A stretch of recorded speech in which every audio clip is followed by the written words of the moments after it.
The vision for the National Subsea Centre is around harnessing the university's academic expertise, the nuggets of research that we've already got, building that research capability to establish what we hope to be is a world-class research and development centre, very much linked and driven by industrial problem solving, very much linked with all the underwater challenges faced by all marine industries across the blue economy, around sustainability, around changing the way we work in that environment.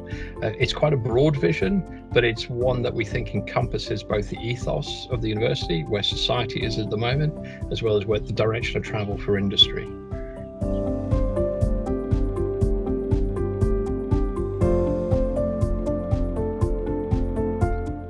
It's a really interesting question in terms of what the role is for the NSC.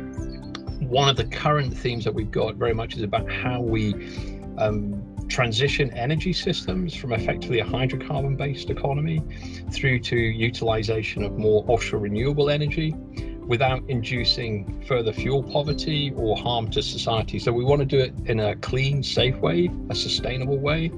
And that means it's a whole group of challenges, really, both around how we develop the unique individual technologies, whether it be wind, floating or fixed, wave, tide or current, solar, and then how we store that energy, whether it be hydrogen or ammonia, and how we transfer it into where society needs it, whether that's an industrial user or whether that's into your home effectively. So thinking of energy transition almost suggests it's like binary, that we go from one mode to another mode, but we recognize that we have to integrate systems first and foremost. So we see it as a pivotal role for the NSC. It's one of the core themes of our interest, and it actually builds upon all the subsea expertise that we've got within the university, the broader university, and thinking about that rich history of subsea engineering and how we apply it to offshore renewable energy.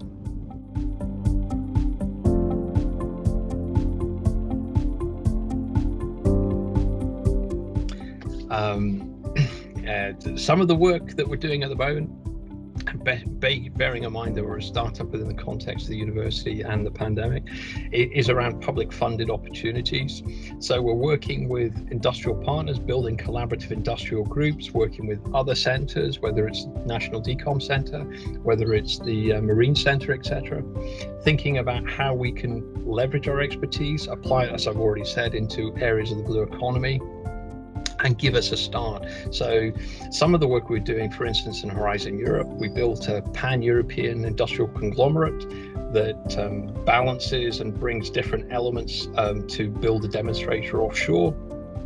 The idea there is that we then have an offshore renewable energy source, reducing emissions in an oil and gas environment, and then utilizing a subsea system for hydrogen storage. So it's a very broad vision, quite a complex technical problem, and RGU is playing a pivotal role as the National Subsea Centre in leading, shaping, and delivering that consortium.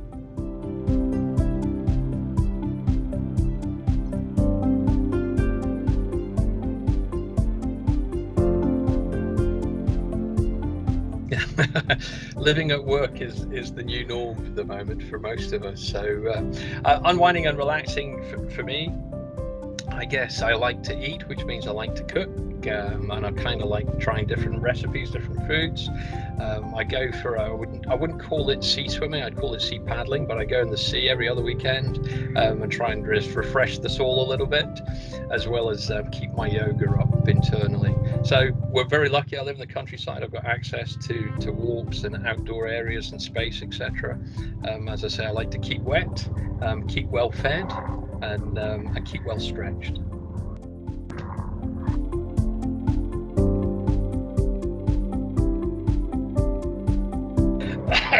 Yeah, I'm an avid reader.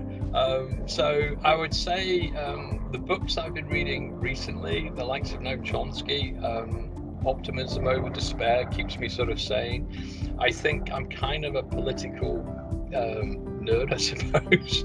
I do like reading about politics across the spectrum and impact on society. And there's a very good book on energy that by a guy called Rhodes I'm reading at the moment. Kind of interested in understanding, historical context for energy transition, thinking how society's done it before. So I do read fiction, from science fiction through to murder mysteries and stuff. I just read less fiction, I guess, than I used to, and I tend to go more with the factual book, as well as the odd poetry book as well, I have to say.